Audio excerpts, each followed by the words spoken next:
I think one of the scariest places in life is like, I'm moving, but I quit pedaling.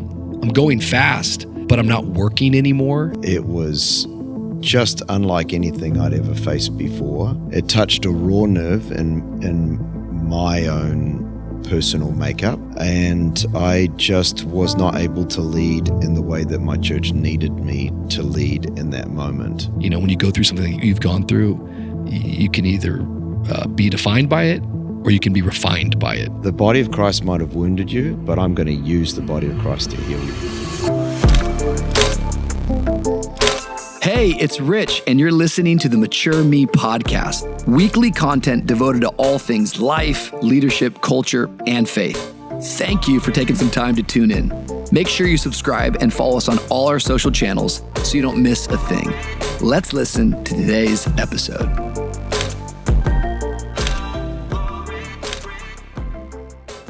Hey everybody, welcome to the Mature Me podcast. My name is Rich Wilkerson Jr., and I'm so happy that you are tuning in today.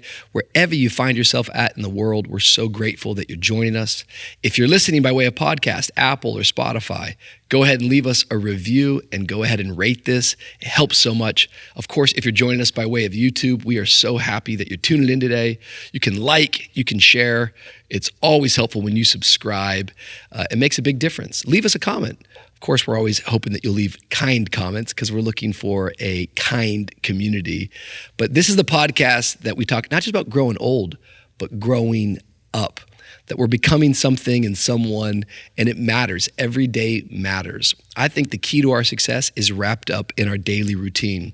One of the things I want to do to help resource you is in your leadership. Every Tuesday morning, I send out a free email called Leadership with Rich. Something like 10,000 of those go out every Tuesday. Go to richwilkersonjr.com today, sign up, be a part of that list. But without any further ado, today on the Mature Me podcast, I'm really excited about having a friend of mine. We go way back, well over a decade of friendship, but I think he's a fantastic leader.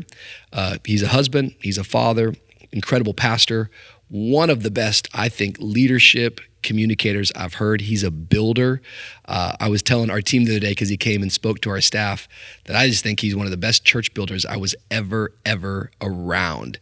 And today, all the way from down under, I think they call New Zealand down under still, we have got Pastor Reverend John Cameron in the house. Is New Zealand down under? Yes, Australia and New Zealand are both down under. Oh, okay, praise God. You are correct. Wow, we're going to have to cut this thing and start it all over again. John, it is so good to have you here, and I'm thankful that we're getting to spend some time in this setting. You and I go way back. Yeah. Back to Arise Church, preaching in the conferences in the church. And yesterday you spoke to our staff, and I was just telling them some of my favorite moments ever were at a Rise conference. The culture, the team, the people that you had around you really was second to none. It was a force to be reckoned with. It's cool to have you here in Miami. I feel like it's been a few years since we've gotten to hang out, but we were having dinner last night, laughing, so much fun. It's good to have you in Miami. How you feeling today? Man. Oh man, I'm so glad to be here. The last time I was here in Miami with you, you were still running young adults on a Tuesday night. This is before VU even began as a church, and just to see the journey. When would that have been? I can't believe you were at Rendezvous. Rendezvous was the young adult ministry that helped us launch VU Church. But yeah, you went to a Rendezvous service? Yeah, I was in the US, and you were celebrating, I think, 10 years of Rendezvous or some milestone. And so my brother and I flew down here on a Tuesday night and just sort of, sat in the crowd right off in the far corner, got to watch the whole thing. The room was absolutely packed. It was a good night? Oh, I just remember being so impressed by just the atmosphere and all the young adults. And do you think that we had announced the church yet, or probably not? No, you were definitely not. Man, no. I wonder what that was. No. But you remember it being a good night? A great night. I love you. Yeah. I mean, every time you preach, it's a great night. John, don't get me going today, man. I was like a kid in a candy store getting to watch you at Motion Conference. I was smiling, just the whole way through in July. That was fun. I hadn't got to hear you live since before the pandemic. And, obviously I just think you're such an incredible preacher, and it was such a delight to You're the best. watch you do your thing. What we're going to do for today's podcast, which we've never done before, is we're going to go back and forth for an hour and a half complimenting one another. Okay, so let's begin. I've just been so impressed with your physique recently. Your turn. I'm so impressed with your teeth. My teeth? Yeah, you have such great... I'm thinking about doing veneers. How do you feel about that? Well, I think the teeth are only complemented greater than just your eyes. Oh my gosh. You have such life-giving eyes. When I look into your soul, my friend, yeah, I see Jesus.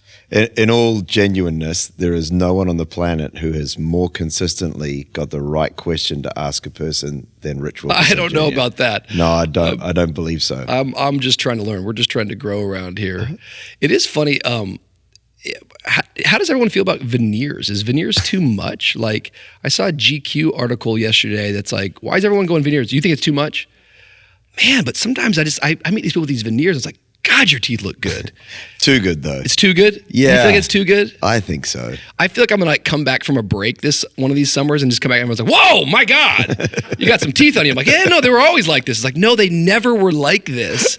But I don't know, I'm just attracted to them. But then I was talking to a friend and she's like, yeah, if you had veneers, I wouldn't trust you. I was like, oh my gosh, I think my dad's got veneers. This is Should I polarity, trust him? isn't it? Yeah, we're all over the map, aren't we? But you wouldn't do them, veneers? I don't know. My wife's on at me because most of my teeth are chipped from various falls, accidents, fights when I was a teenager, like all that kind of stuff. Did you fight a lot when you were younger? No, but you know, I'm a child of the '80s, so life was pretty aggressive back then. So yeah, so I've got a couple of ones that got chipped out and all that, but then a lot of them that just got chipped, like skateboarding. There's a great New Zealand movie about like a biker gang. Any idea what I'm talking about right now? Once Were Warriors. Oh my goodness. Yeah, I don't know if I'd call it a great movie. Like it's so moving. Yeah. Yeah, I mean, come on, it's just for your home country. This is probably the greatest cinematography that came out of there. Yeah, absolutely. Outside of Lord of the Rings, but you guys didn't make that. You guys just gave us the land, right? That's Tolkien's writing, and well, Tolkien's writing, yeah, filmed and produced by New Zealanders. But Once Warriors wasn't great. Oh no, it's a great movie. I mean, it's just incredibly traumatic. It's it's the story really of the reality of what life is like in those gangs. You know, we're not endorsing it, but no. Black Power and Mongrel Mob are the two gangs that are prevalent in New Zealand, and they are two of the most violent gangs apparently in the world. I've only just heard that. I've never researched it. You and I start like going a deep dive into like the New Zealand really biker gang culture. Like, well, let me tell you a little more about what we know about from the movie that came out in 1989. John, you and I go way back. And we first met maybe at a Planet Shakers conference. I'm trying to think the first time I would have ever met you. But you planted an amazing church, did that for many, many years. I always think it's just fun to kind of get people's origin story a little bit about how they even got into ministry or how they even met Jesus.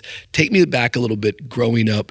Did you grow up in Wellington, New Zealand, or... Auckland. That's where you grew up in Auckland. Yeah. So take us back there a little bit and just some of your story of how you even got into the ministry. Okay, well, I grew up in a Christian family. My parents just got saved just before I was born. And then, like four or 5 years before I was born. And then, from a very early age, I knew that God wanted me to serve him in ministry. Like I literally got woken up by God when I was about 6 years old, middle of the night with a dream. And I knew that God was asking me to give my life in him to service. High school was really tough for me. So I ended up walking away from the Lord at the age of 14, really went away from the Lord, was in the world, not living at all a Christian life. At the age of 18, I was in a time, actually, it was only a month after I lost half of that tooth. But that was an event that really helped me. I had a fight with one of my best friends, and it kind of separated me from my crowd for a month. My dad gave me a suit for my birthday, and I was like, where do I wear a suit? So I just wore it to church. And that was my 18th birthday. And then standing in that church service, hadn't been there for years. I just knew that God was in that place. And so 4 weeks later, I gave my life to Christ, and my life just completely altered.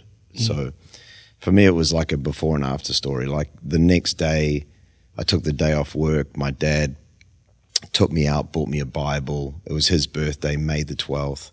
Well, it was the day I gave my life to Christ. This is May the 13th. I went to my local drug dealer, paid off my tab with him. You know, that was the last time I've ever seen any of those friends again. Wow. Joined the youth group. And then a year later, I'm 19 years old. I go to a conference where Winky Pratney, do you know who he is? Yeah, for sure. So he was preaching. Youth of Flame. That's right, Youth of Flame, yeah. So he's a New Zealander, right? So even though he spent most of his life here in America, he was back and he was doing a conference on revival for 6 days. And during that conference, I can only describe it that I had an absolute encounter with God, and it just lit a fire in me that I wanted revival to be real in my life. You know, like I wanted to see a revival. So I started just praying like a madman. Really became, I think, a zealot. You know, like I was fully just on fire for God, just all in. A couple of months later, I was at my parents' house on a Friday night, just praying like everyone else had gone. Even my parents had gone out. This is how much of a spiritual nerd I was. Even my parents are out. And I have this incredible moment where the presence of God just came into that room so strong that it was like, I literally thought, it's a legitimate possibility that Jesus would stand in front of me right now. It just seemed tangibly possible. And in that moment, I asked myself a question, man, what would I do if Jesus stood in front of me right now? And the answer was, I would just quit my job. I'd go full-time in ministry. I would be busy telling young people to get ready for the greatest move of God the world's ever seen. And then immediately I heard the Lord say, what are you waiting for? Like, is that what it's going to take? Do I have to stand here to get you going? And so within 3 months, I'd quit my job and started full-time in ministry. I was 19 years old when that happened. Was a youth evangelist for 4 years, and that was just awful and wonderful all at the same time. Hard. Yeah, especially the first 6 months were very, very rough. But I persevered and youth pastor for 6 years and then pioneered my church. So how old are you when you stepped out and you guys moved to Wellington? And maybe 29. Maybe tell us a little bit about that story, because you moved from Auckland to Wellington. Yeah. How far is that distance? What did that look like going, this is now the time? What'd you feel? Those are big, big steps of faith. Yeah, well, I mean, so I'd been youth pastoring for 6 years and was doing a bunch of other roles for my lead pastor as well, you know, just sort of overseeing different extra areas for him. One January, really felt like the Lord, this is January 2002, felt like the Lord was saying to me, would you just focus more on home? And so I started doing that, and then very quickly was kind of like looking for something extra. Began to suggest to my pastor that we started a second location for our church. He was not keen at all, like just totally close to it. And then eventually I was sort of said to him, well, what about if I just do it? And then he was not that keen because it was in the same city, but he said, okay. And then everywhere I went, you know, I'd only ever lived in Auckland. I'd only been to Wellington once. And it was a terrible experience, like just raining, cold, did not have a good time, stayed on a couch, you know what I mean? Like it was not fun. Then everywhere I went after I'd committed to starting a church on the North Shore of Auckland, everywhere I went, people kept saying to me, have you thought about Wellington? Have you thought about Wellington? Have you thought about Wellington? Until finally, in April of that year, I was walking down the beach in Costa del Sol in Spain. And I was there for this little gathering with Reinhard Bonnke, bunch of youth pastors. He took 24 hours with them. And Souls! Oh, yeah. Is that what he told you? Yeah. It was, yeah. Pretty much. You've heard him. Amazing. And yeah, I mean, his autobiography, by the way, is like one of the greatest experiences of your life if you listen to the audible of it. Wow, I didn't know that. Because he did the audible before he passed. So you get to hear his voice and his story. Oh, man. So anyway, so I'm walking down the beach and this guy says to me, man, I was praying for you this morning. Just keep thinking about Wellington. So I flew back. Gillian met me at the airport. We flew down to Wellington, had the worst weekend, terrible, just sideways rain, no fun. Like, we did not enjoy anywhere we went the whole weekend, but we felt like God was saying, you're supposed to come here. And so we went back to Auckland and told our pastor we're thinking about Wellington. He was much keener on that. Yeah. And he released us with his blessing, and by October of that year we were down there.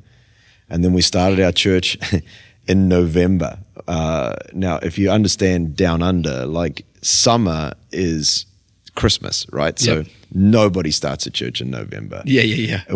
Everything I did was like the opposite of what you should do. You know, the ARC model, like, you know, get a launch team, all that. No, I did none of that. Wait till the best month to start. No, we didn't do any. Like, we did everything you shouldn't do. It was crazy. It was like the absence of strategy. Yeah. Tell me a little about you're 29 years of age. Yeah. Do you have any children yet? No kids yet. And you're moving to Wellington. And you have a word from God. You've got a blessing from your pastor, which we should talk about that here in a moment too, just around timing. But what is your reference point? What is, looking back, it's probably laughable to some degree. And I think sometimes in life, people, you either need confidence or you need ignorance. Yeah. And sometimes they can both get you to the same destination. Yeah. Maybe talk about which parts of that were in you. Like, I just didn't know any better, but like, was there a level of confidence? You're moving to Wellington. What do you have? Do you have any money in the bank? Did you raise any kind of funds? When you get there, how soon do you start? What were you trying to like reference from or reach up to? Like, what did you know about church planning? Had you heard this from somewhere else? Did Winky mention this in Youth Aflame? Did Reinhardt say Beyond Souls, here's a strategy? Like, I'm just kind of curious, like the mindset as you're stepping out there, like we can kind of lean into that.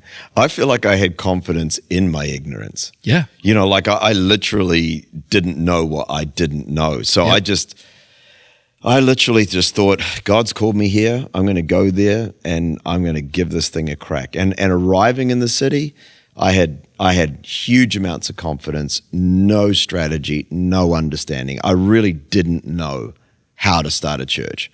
All I knew was that I'd heard somebody else had rented a hall, put an advert in the paper, and started. And so that's what I did. I arrived there 3 weeks later. We just rented a hall and we started. It was about the size of the room we're in right now, seated maybe 60, 100 people, have fluorescent yellow walls. Let's go. Yeah. Like the outside of this building where we are now has got a bright yellow wall. Yeah. I think for me, bright yellow will always have a place in my heart because of that. It's part of your origin story. Yeah. And literally, like, I've got a big family, so they all came for the launch. Yeah. So we had 64 people. Then it went 38, 36, 33. Believe it or not, it was even worse, like the first Sunday of January. So it was not heading in a great direction. What do you think you got up that night? Maybe you already know the answer. What did you preach? What did you say? I think it's fun to kind of go back to like, yeah. And what would have been like, what was your tactic? Like, I got a fire in me. I'm going to let that thing burn, baby. Like, what do you preach revival? Well, Paul DeYoung, who's a great pastor and, you know, and been, you know, a tremendous voice in my life, you know, he just said to me, the blessing of starting a church is that you can just tell people what you're going to do. I think the four greatest words for any church planter are one day we will. Come on. So because all you're doing is giving people the opportunity to dream with you, you know, like, and so all I did was say, one day we will build a church that will transform a city. We will build a church that will be part of the answer, not part of the problem. We will build a church that will reach a new generation. Like, we just said, one day we will. And we just invited people to dream with us, I guess. And I'm taking that. And then, I know what our vision statement is next year. Where have you been in my life? Could have used that 9 years ago, but never too late. One day, that's powerful. That's powerful for anyone who's listening right now in terms of a business, in terms of beginning anything. One day we will. It's leading with vision, and it's giving the opportunity for people to buy in. Yeah. And that was actually great advice. Fantastic advice. He's a very wise man. So you went in there casting vision about one day we will. Yeah. I just preached faith and vision for the first year, just told people, kind of the dream that was in our hearts, invited people to believe. The city had never had a church of over 1,000 people, so the prevailing atmosphere was probably sort of cynical, and like Moses when not that I'm Moses, I'm just saying like when Moses addressed the Israelites and the Bible says they really struggled to hear him, because of everything that they'd faced. It felt a bit like that, like I'm sort of putting this dream out there, people are sitting me down and sort of saying, John, it's going to be different in Wellington, right? Like people are not going to get excited about church in Wellington. Like this is not going to happen. And that lasted a long time. Like, that atmosphere was there for a considerable portion of the first, period of our church. Years? No, probably the first year. And then, we'd started to gather some young adults and they were like different because when the first 6 weeks, the church was mainly over the age of 30 because when you put an ad in a newspaper, young adults don't even see it. Again, I didn't know what I didn't know. And then we started to attract a few young adults and then they started bringing a few more. And they were different because they were young and willing to believe and a lot of them hadn't been raised in the environment and conditioned by it. So, and then our second year we started outreaching to college students, university students. And that year was like a totally different year. The church was 120.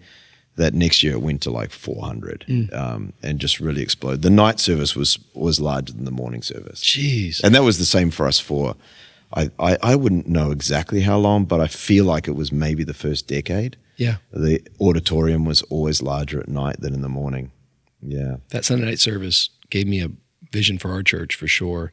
We launched our church with a morning and a night, a large part because of what I had witnessed down under at Hillsong and what I witnessed at your church is going, there's something about a night culture and what happens in that atmosphere that I want to have in the DNA of our church. And to this day, I think our Sunday night service is, it holds a special place in people's hearts for sure. And it has a different vibe, to say the least, where people kind of come in with an intensity and a hunger that's really, really special. And I'm getting older, but I'm not planning on giving it up anytime soon. I want to keep going for it.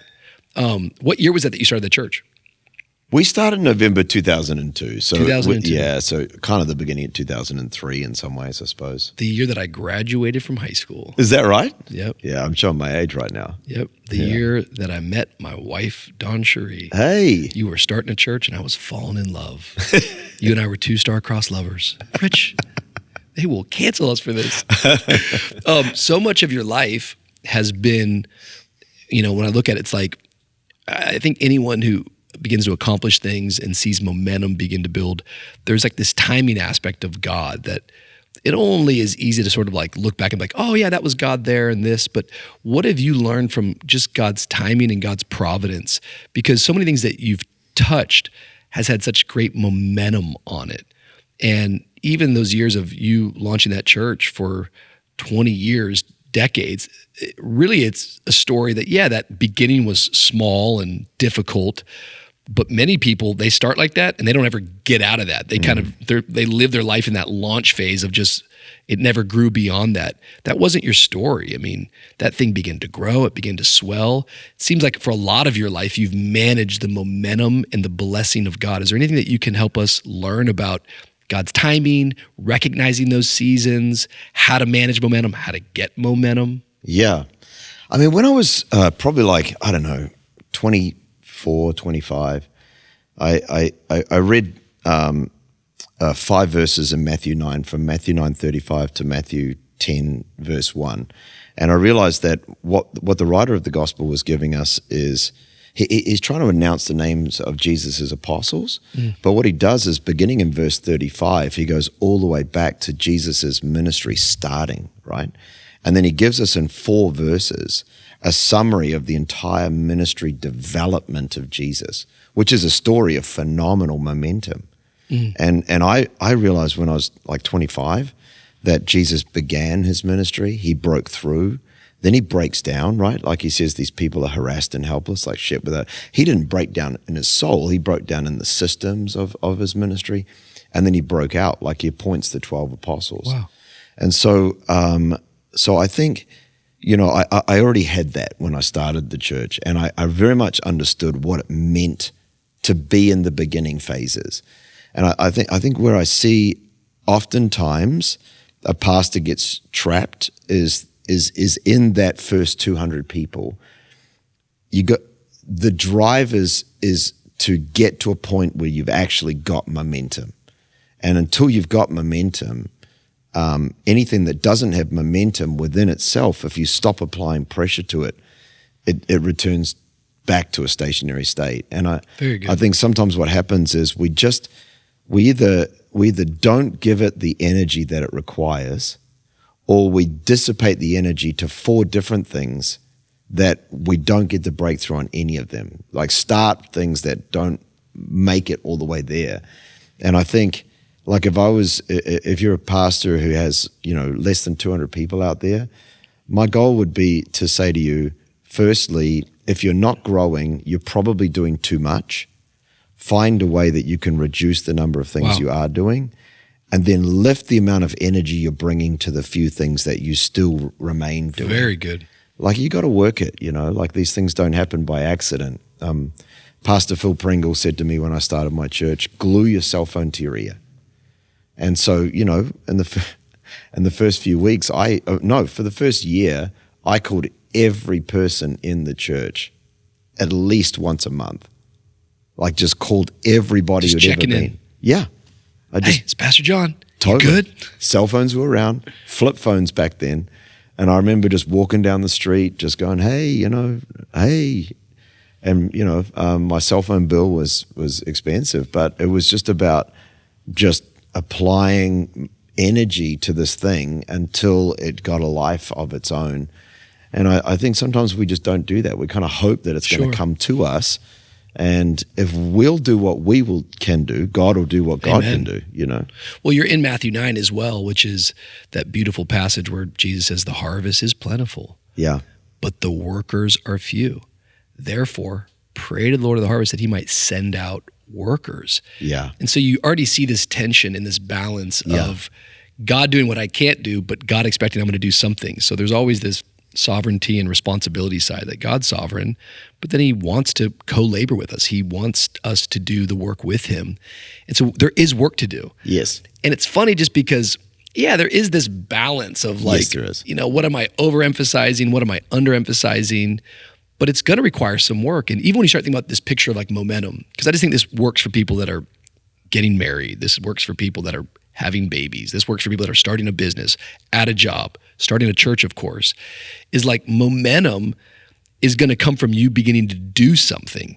It's like pushing something up a hill. Well, that's work and that's effort. And I'm pushing and I'm pushing and I'm pushing. But when I get to that top of that hill, when I start coming down that hill, that's where momentum kicks in. That now with less effort, I'm going faster than I was when I was going up. And the momentum thing is interesting because it's sort of elusive. I like to think about momentum sort of lying to us from time to time. Yeah. Which is 2 great lies. When I don't have it, I feel like I'm never going to get it. Yeah. But you're probably just pushing something up a hill. Yes. And then when I do have it, I kind of think, I'm never going to lose this. Yeah. And it's like, that's a lie too. Yes. Because you're going to come to the bottom of that hill again. I think one of the scariest places in life is like, I'm moving, but I quit pedaling. I'm going fast, but I'm not working anymore. Yeah. And I often am thinking about, even with our church and all the areas of my life, that things can be moving, and what you're seeing today is a harvest of seeds that I planted 2 years ago, 3 years ago. Are you still planting? Are you still sowing? Are you still pedaling? Are you still pushing something? There has to be both of those things happening simultaneously.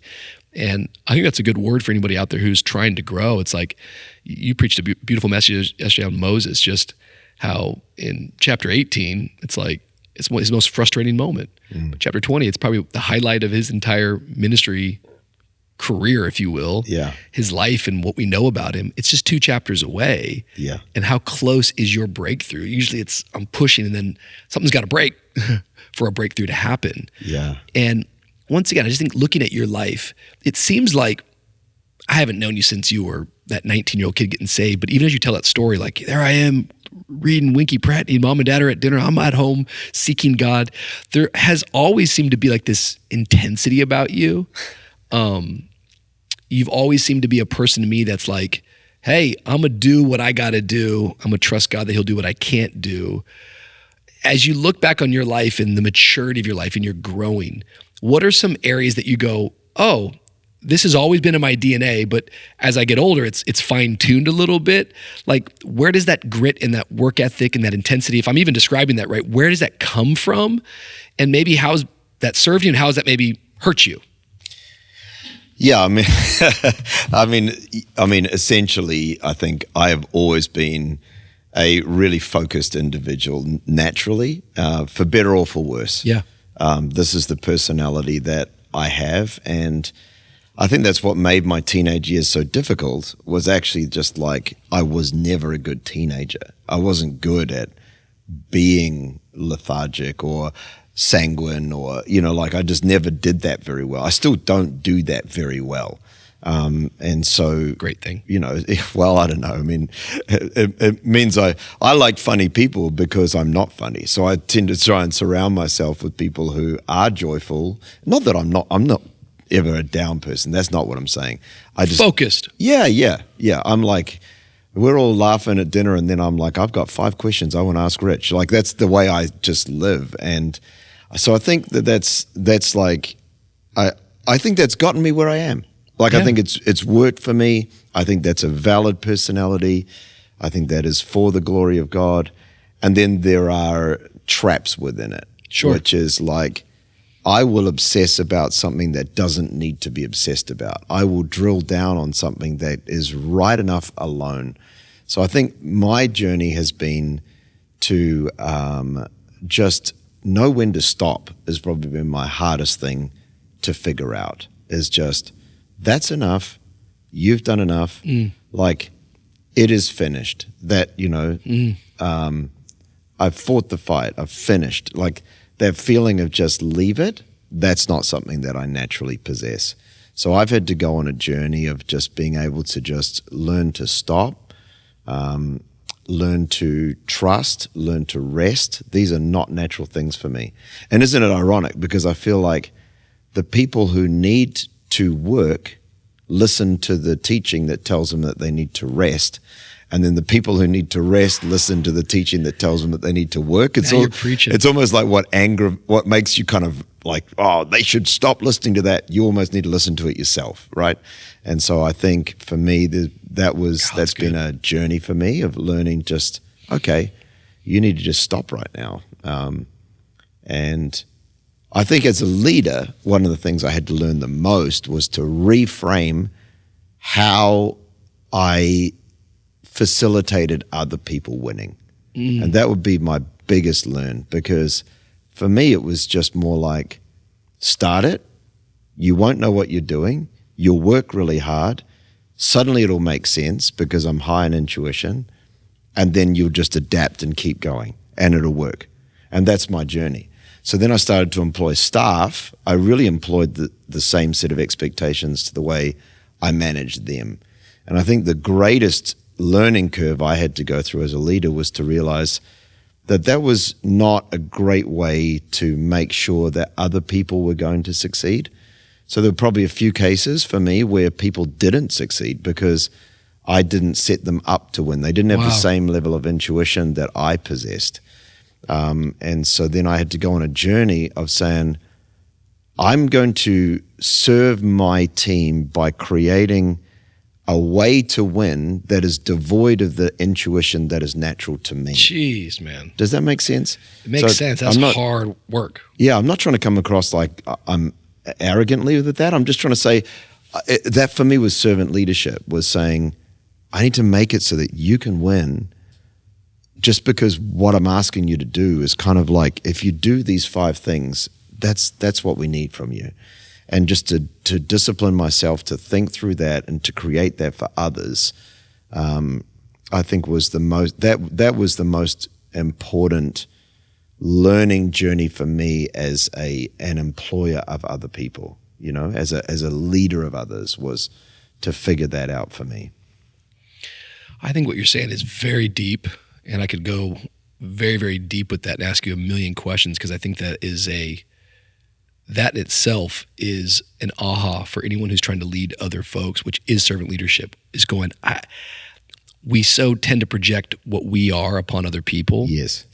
And we're all hardwired in such different ways, and we feel and we lead. And even the way you're describing yourself, I think it just shows a really, really done a lot of work of self-awareness. What's my gifts? What's my weaknesses? How do I accomplish things? Oh, I do a lot of things. I start and I figure it out.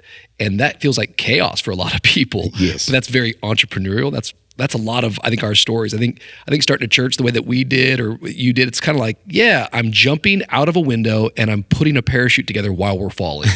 And if that makes you uncomfortable, you're not going to like this journey very much. But there's a lot of things I think that has been that way in my life. Like, we're piecing this together. And I think as you begin to scale and grow something, that's not going to work for everyone's mindset. Not everyone's built that way. So a good leader comes around and tries to serve people where they are, develop them, discover their strengths, highlight those, and then help begin to, coach towards some of their weaknesses. And I just think that's a really, really powerful thing I've got to sit with and consider. Hey, I'm sorry to interrupt. I know we're having a great conversation, but I want to talk to you about something really important to me, especially if you're a pastor listening right now to the Mature Me podcast. Listen, after almost 20 years in ministry, I know what it means to be in the trenches day in and day out of building the church. And what I have learned is that lasting alone, well, it's impossible. The only way you're going to sustain and the only way you're going to grow is you've got to get around like-minded leaders. That's why we're hosting our VU Friends and Family Pastors Assembly. January 2025 in Miami. It's a 2-day gathering of training and impartation designed for you, the leader, the pastor, to lead with practical and spiritual handles. Last year, we had close to 500 pastors and leaders in the room alone, and I just know that this year is going to be even better. I want you to get registered right now. If you're a pastor, bring your team, bring your spouse, be with us in Miami, VU Church. Go to pastorsassembly.com. Let's get back to the combo.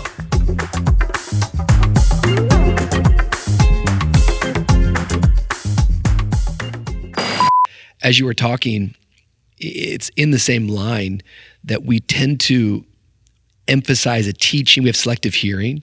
We sort of hear what we want to hear. I think it's Dr. Anita Phillips who talks about, she does this exercise where it's like, hey, what's your favorite Bible verse? And you tell her your favorite Bible verse. And then with that, she can begin to assess your personality or your proclivities. So for me, it's like, consider it pure joy, my brothers and sisters, when you face trials of many kinds, because we know that the testing of our faith develops perseverance, and perseverance must give way so that we might have character be complete. Well, like right away, that tells you what I'm about. Like, I think if something's not difficult or hard, or if we're not causing angst, then we're not maturing. So I'm kind of looking for that probably. And then I'm also probably creating that at times. It's very insightful. So when you say like, I'm listening to teaching, it's all about work. And then others who don't work are listening to teachings about Sabbath. It's funny because I think it's true. I think we kind of go, oh yeah. Like, I want to feed the thing that's coming natural for me. And on your journey with that intensity, talk about some moments of learning how to rest, because that's a learned thing. I think Hebrews says labor into the rest. I think I would align more with you. I have a hard time stopping. Like, I have a hard time saying it's good. Yeah. Genesis, it's good. What a revelation. God, I think the butterfly is good too, but you could have made it talk. You could have given it feet. I don't know. Like, God could have kept doing more things with his creation. I'm not saying his creation's not good. I'm just going, he, the creator of all, stopped and said, it's good. And then he rests for us. Like, we definitely have a picture here of a God who's not exhausted or tired, but a God who's modeling a cadence for us. How long did it take you to learn that? What are things that you do from time to time to ensure that you are stopping and operating from maybe a place of rest for a guy who's intense and who loves to work and stay focused? Yeah. And I think you're the same too. Like, I genuinely enjoy what I do. Like, for me, I love just talking church and hanging out. And So for me, like, it's a great delight. But I think like the first time I realized that it wasn't all on my efforts, and my push for it, was I had glandular fever in 2007. And what is that? A glandular fever? I don't really know. It's like a sickness that's like a flu that lasts maybe somewhere between a month and 3 months. Oh, wow. And it attacked my liver, which it does in 5% of cases. So I ended up in hospital. It was incredibly painful for just a short window of time, maybe 7 days.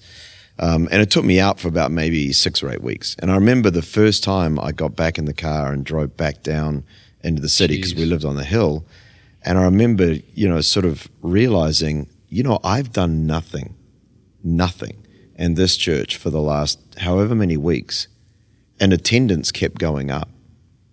And that was for me like a massive, it sounds it's big. So silly to have that, to realize that.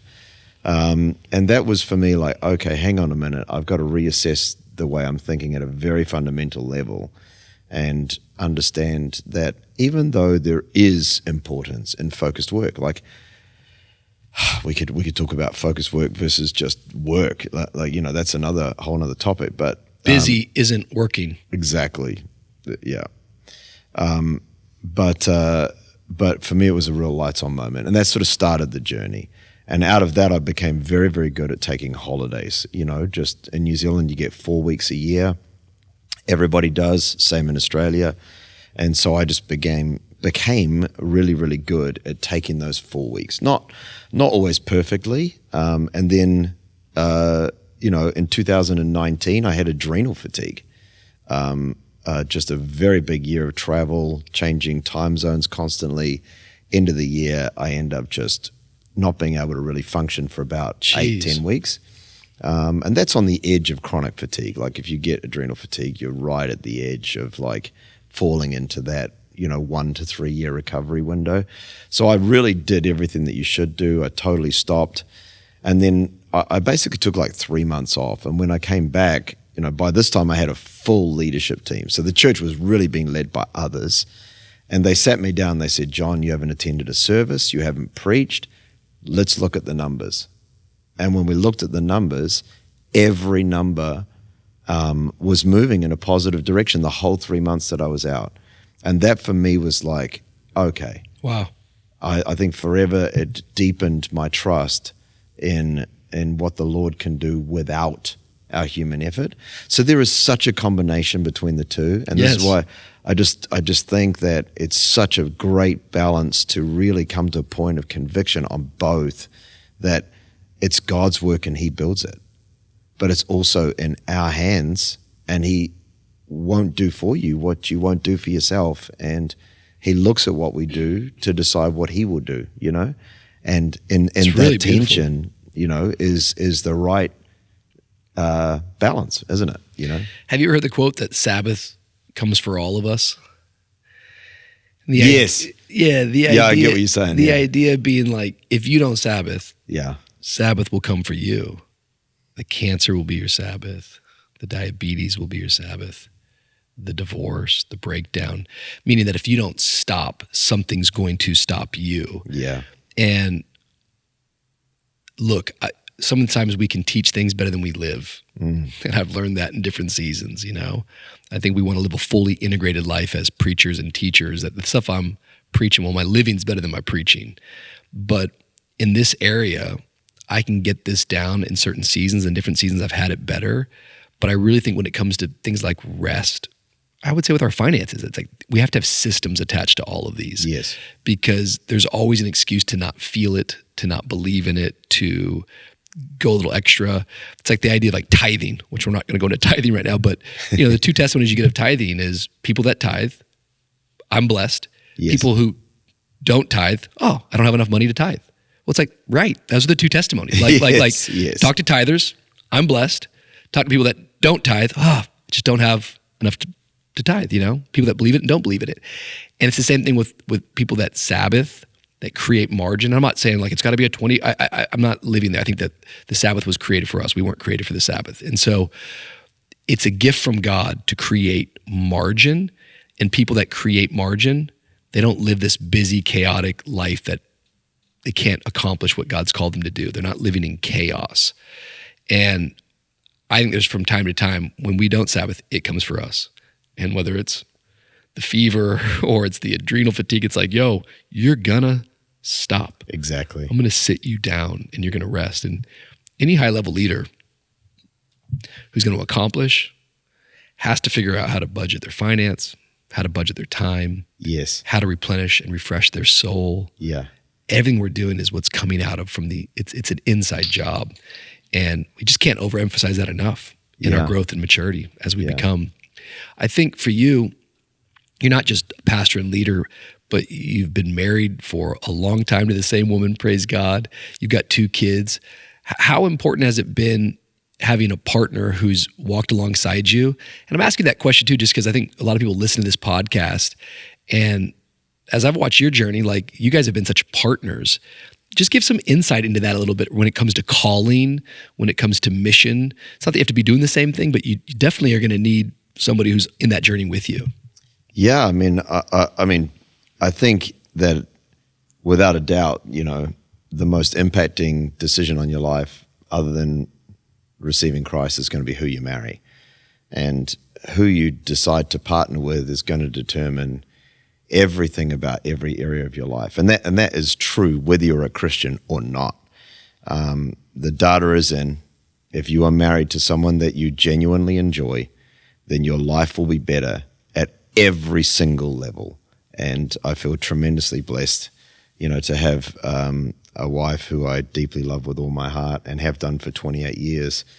And, for me, I think Gillian and I have maybe a unique marriage in that, everything we've ever done in ministry, we've always done very much together. I mean, people might see me alone preaching on a platform, but when it comes to behind the scenes, Gillian and I are locked at the hip and always have been.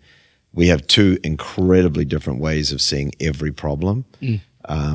And in utilizing both of our perspectives, we get a really good view on what the issue is. And I think that has only matured and grown over time. Like when we first got married, it would be a source of argument. It would be like I would see an issue one way, she would see an issue another way, but our values were always the same.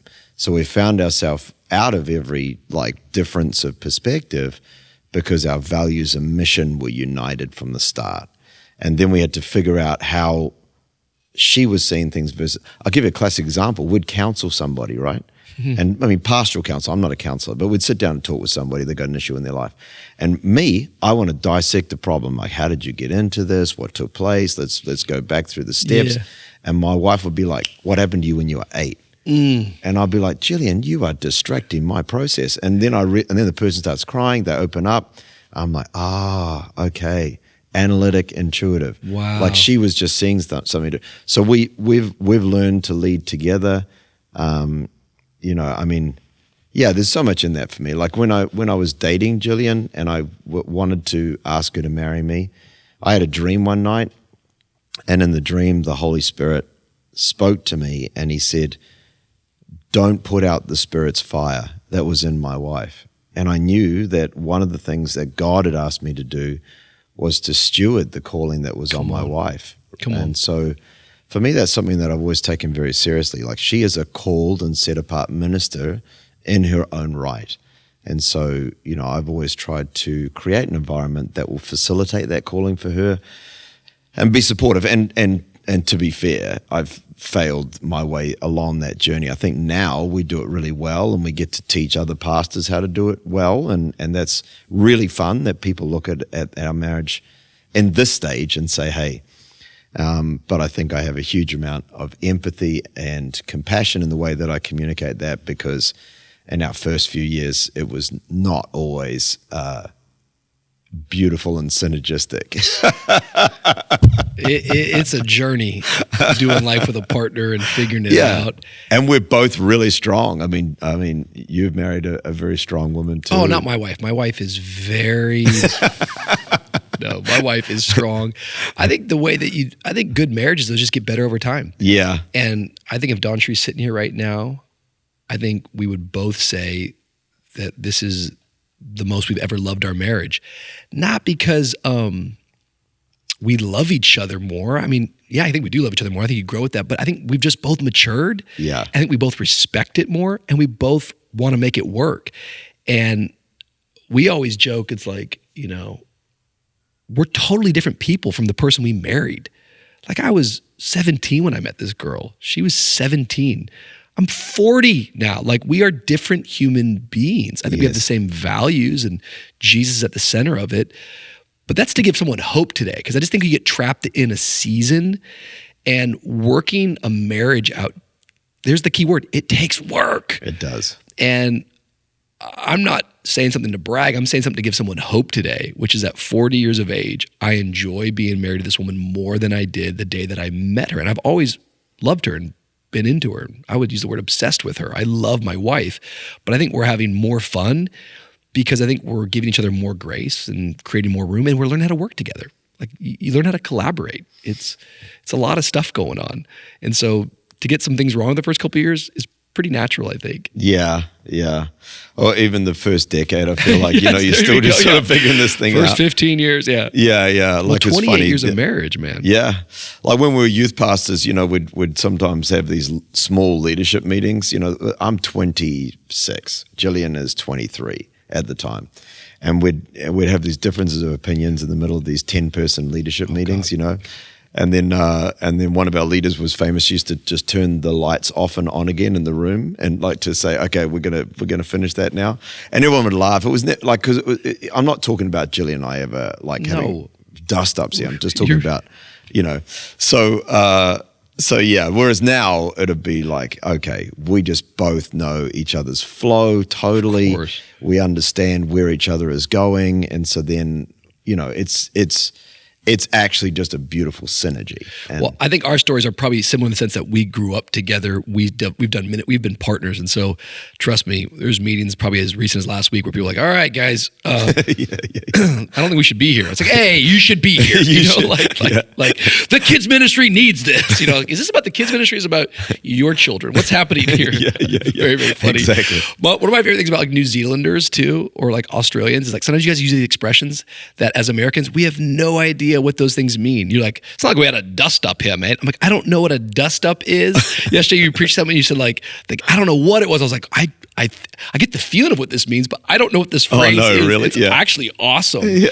I love all the down under expressions, Once warriors, brother. Once warriors. I feel like maybe today some people are watching this podcast and hearing some of your story, which is super cool. And I imagine that many who are watching know who you are and what you've done.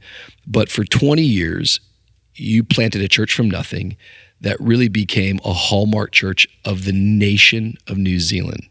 Arise Church grew to multiple locations all over the nation.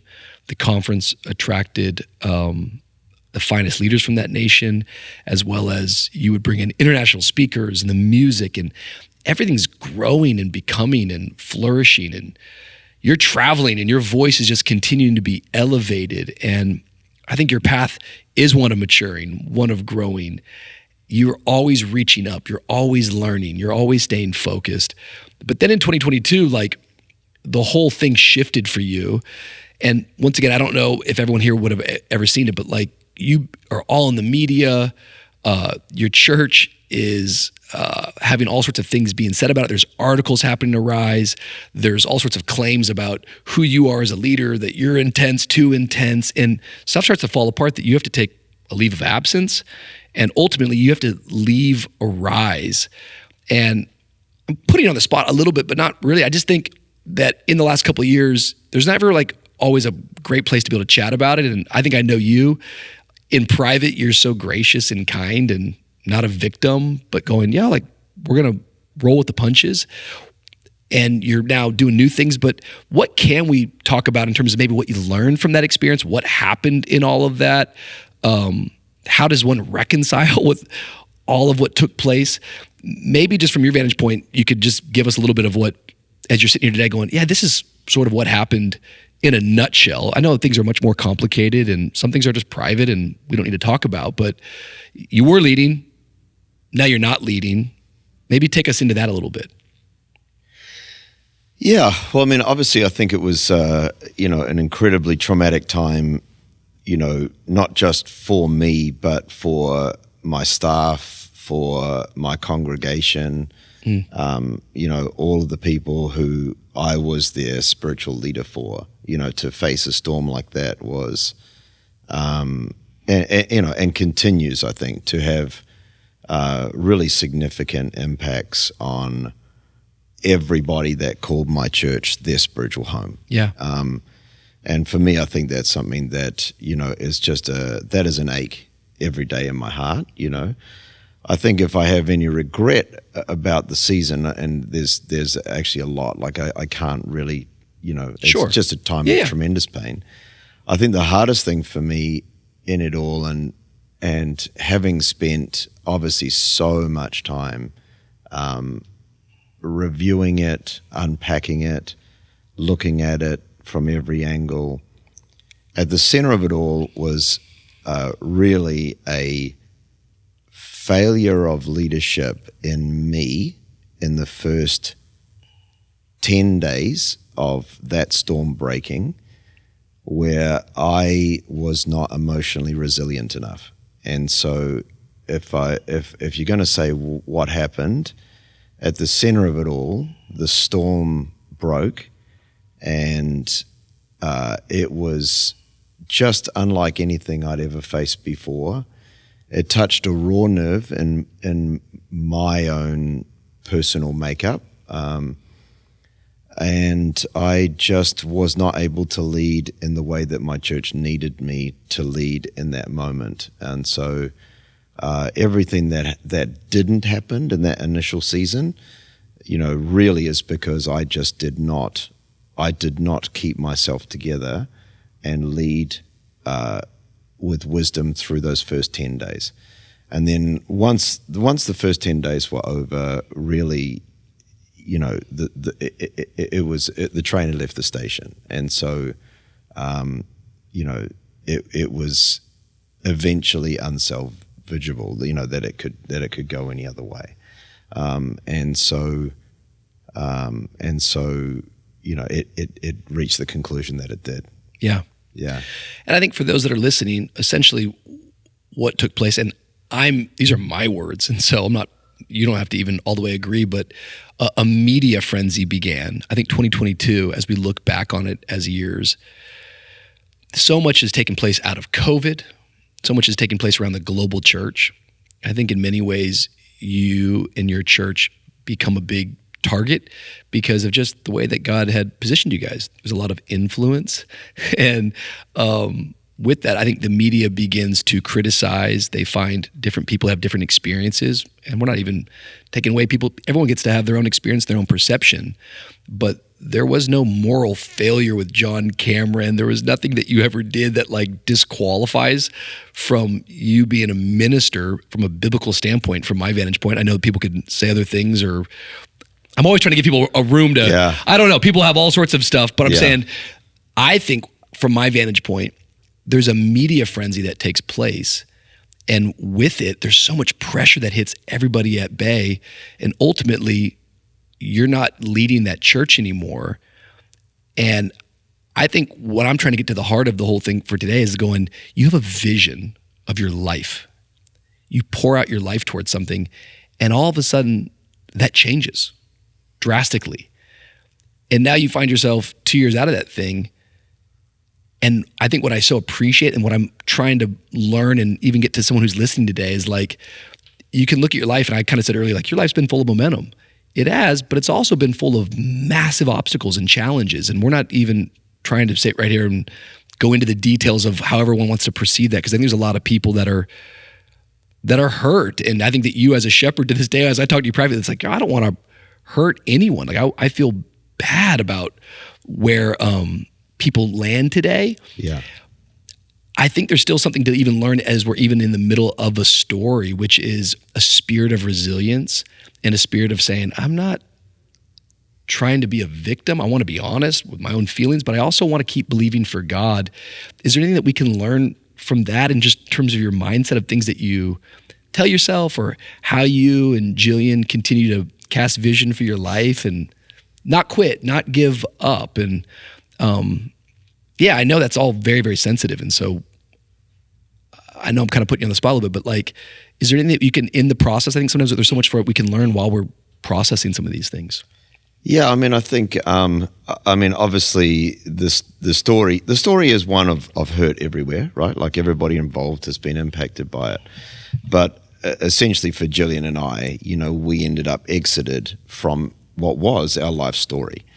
And so then we're suddenly in this place where, we have no jobs, we have no income, we have no, we've got to move to a new city, we don't know where that's going to be. And our children obviously have just been through absolutely hell, and people can be so incredibly cruel to even a pastor's children. And so then I guess for us the journey was about, okay, what do we do now? And if I've learned anything, I've learned that self-pity is a wasted emotion. Like, if I've learned anything in the last 2 years, it would take so much to ever get me ever again in my life to give one moment to a negative emotion. Ooh. Like, if I step off the pulpit and I doubt my performance, that thought's gone in a moment. If I walk into a room and I feel rejected, that thought's gone in a moment. I don't give any way anymore to any thought. And I had to learn that because, like, for me, you pick yourself up off the floor, you've got a wife and 2 children, you got to move forward with your life. What are you going to do? And so basically I didn't feel like doing anything. I just wanted to stay in bed all day and just, do nothing. But it was up at the crack of dawn. It was playing happy music. I didn't want to listen to it, but I wanted my kids to hear it. I wanted my wife to hear it. It was, okay, we're going to do this. We're going to move forward. We're going to, and just one step after another. I basically had to spend the next 6 months ignoring my emotions for the sake of my family, and just to, just keep making steps forward in the right direction. And, the crazy thing is, by being forced to lead my family through that season, that led me. It's like I was better because I had that pressure. Does that make sense? Like, yeah. I'm grateful because by the time I'd gotten them somewhat off the floor, and, you don't recover from something like that in a heartbeat, but by the time I'd gotten them up off the floor, I was off the floor because my kids were good, my wife was good, I was living in a new country, I like where I'm living. I had to find friends for our family. Like, I had to. We're in a new country, we've got no friends, so I'm like, right, we're going to have dinner with that people on Monday, that couple on Wednesday. I did all of that for my family. But by the time I'd finished doing it for my family, it had done it for me. And so it was like this weird reverse healing journey of what happened for me. And I think the next big thing was, like, honestly, Rich, sitting on the plane, moving to Australia from where I had been, I was like, man, I might just do real estate or something, like I don't know. Go into business, like, yeah, just get out of, this has been so this awful. Is too much. And as I'm sitting on the plane, and, people have gotten mad when I've said this, but I'm just going to say it because it's what God said to me. I felt like the Lord just said to me, the body of Christ might have wounded you, but I'm going to use the body of Christ to heal you. And when I stepped off that plane, a pastor came to the airport, picked me and my son up, drove me to the supermarket, we bought some food, took us to our apartment that we rented, unloaded all the stuff, had dinner with us. 9 o'clock the next morning, another pastor knocks on the door downstairs, or, rings the bell downstairs. Hey, I'm going to take you and your son to the farmer's market. We go to the farmer's market 4 hours together. I go to church on Sunday. A pastor comes up to me who had been a lead pastor of a church. And he's like, come to my house for dinner on Tuesday night. Spent 6 hours with him, 6 o'clock till midnight, me and my son hanging out. He was just telling me his story, I'm telling him mine. The next day I spent 4 hours at lunch with another pastor who just hunted me down, found me. And I have witnessed the beauty of the body of Christ. Come on. I've literally experienced the love and acceptance of God's people in a way that has ministered to me so deeply. And I think like the church is broken because people are broken. I'm broken and we're all broken, but I've experienced healing in the church because of the people that God uses in the church. And I think that's just made me love the church even more, you know. And then when I was ready to go again, like ready to do something, twiddling my hands, suddenly pastors started reaching out and saying, you know, they've got a few hundred people in their church. They've got a situation that feels like the end of the world for them, and something significant.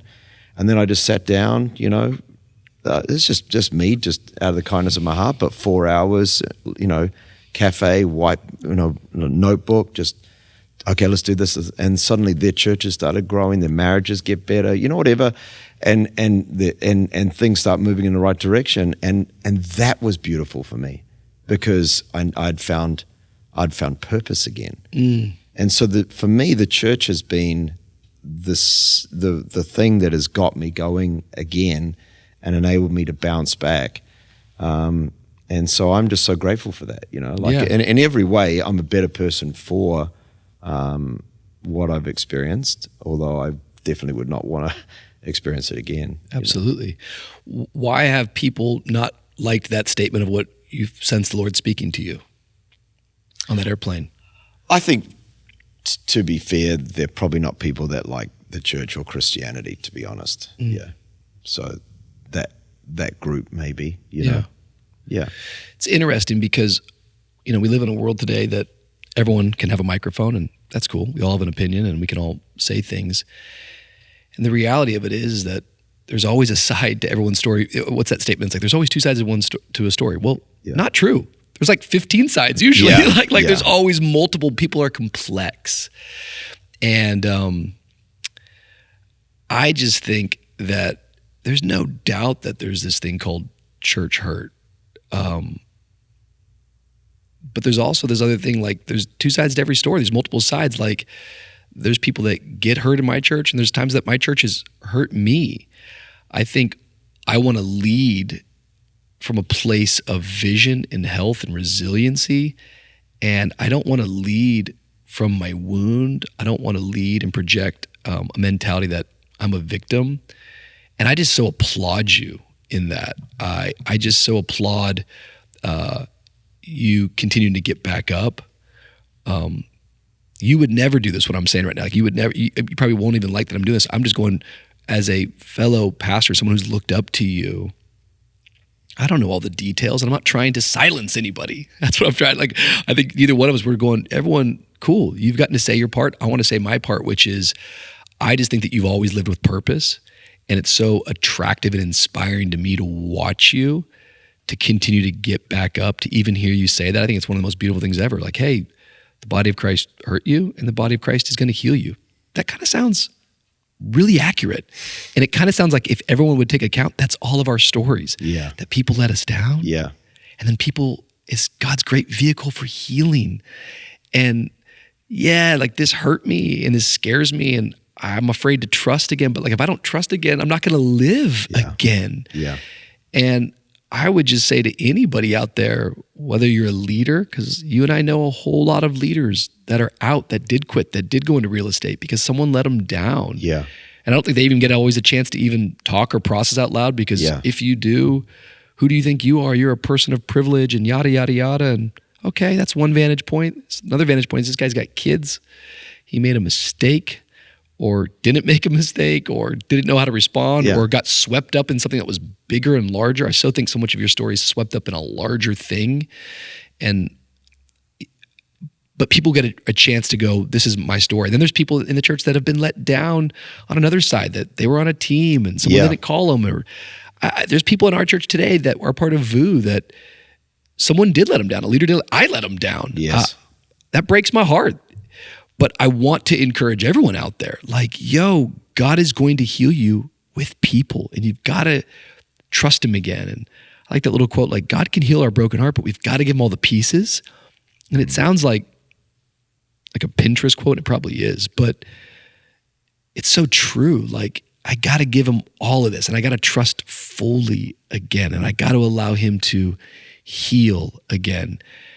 And I just commend you. I think that you're saying really deep bars here, which even in a place of pain, you found purpose again. Your purpose was found in your family. And the way you said it was like, even that bit of pressure to go and solve some of this stuff brought healing to me.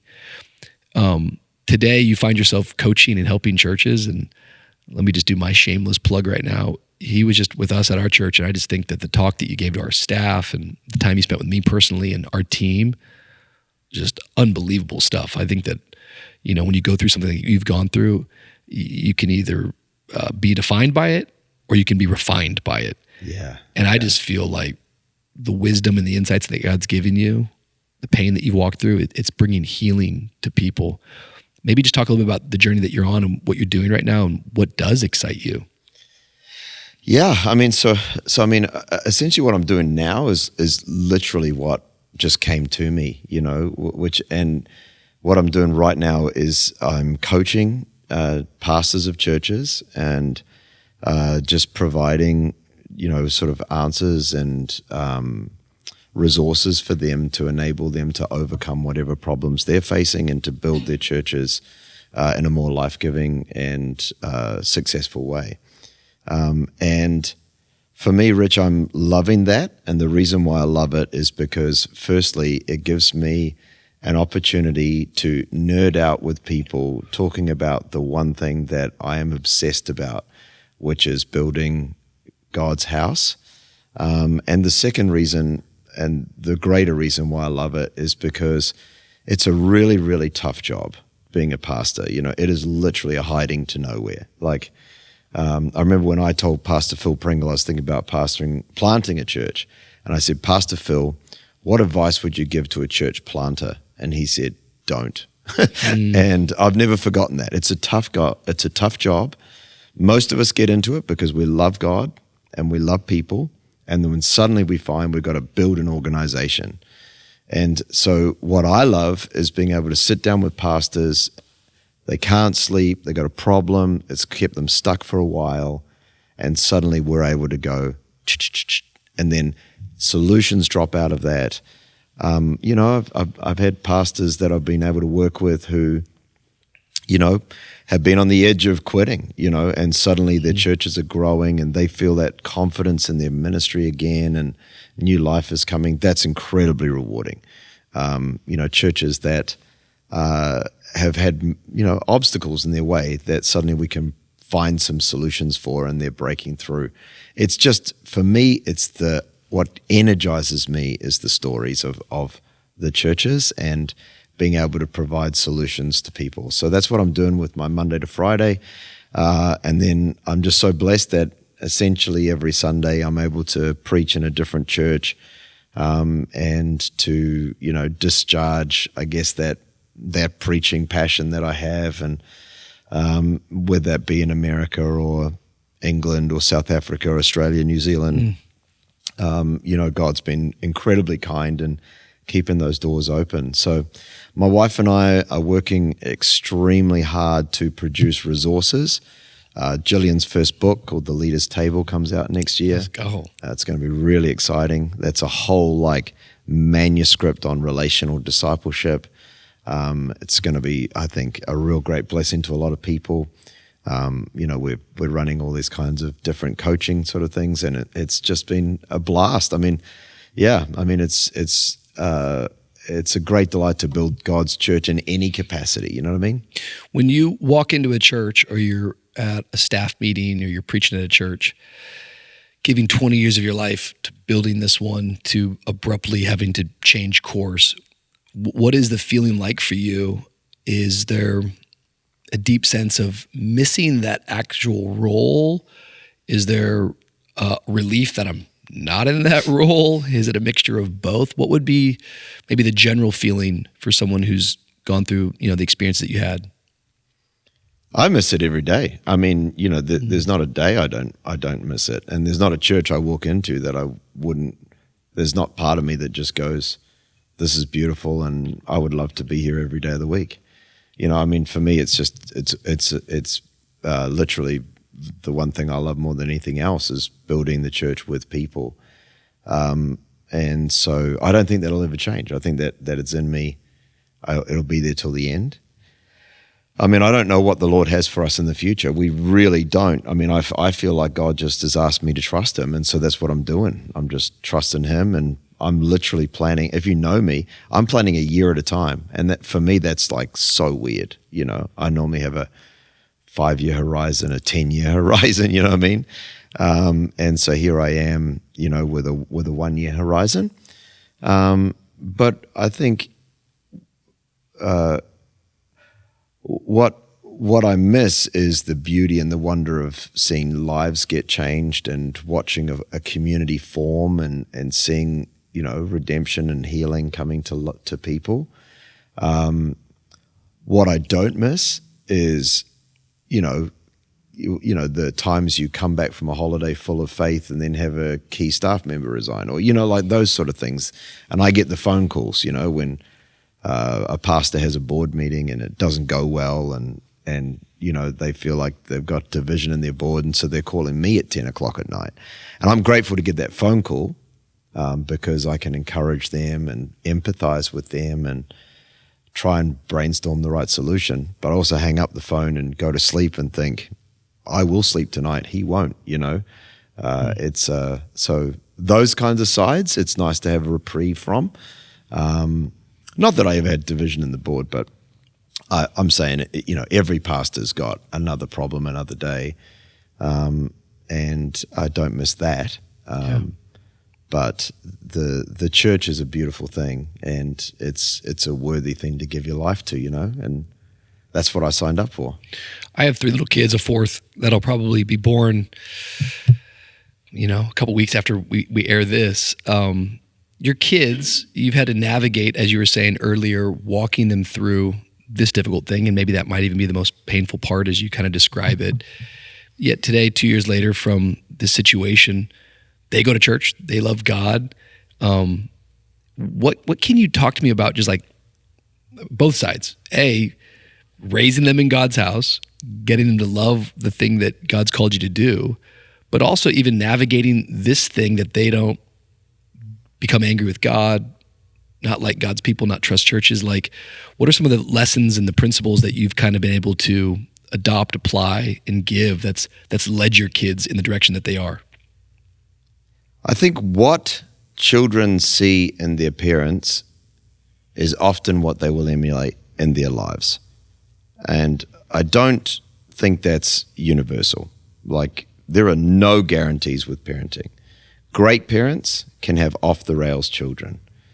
And, you know, off-the-rails parents can have amazing children.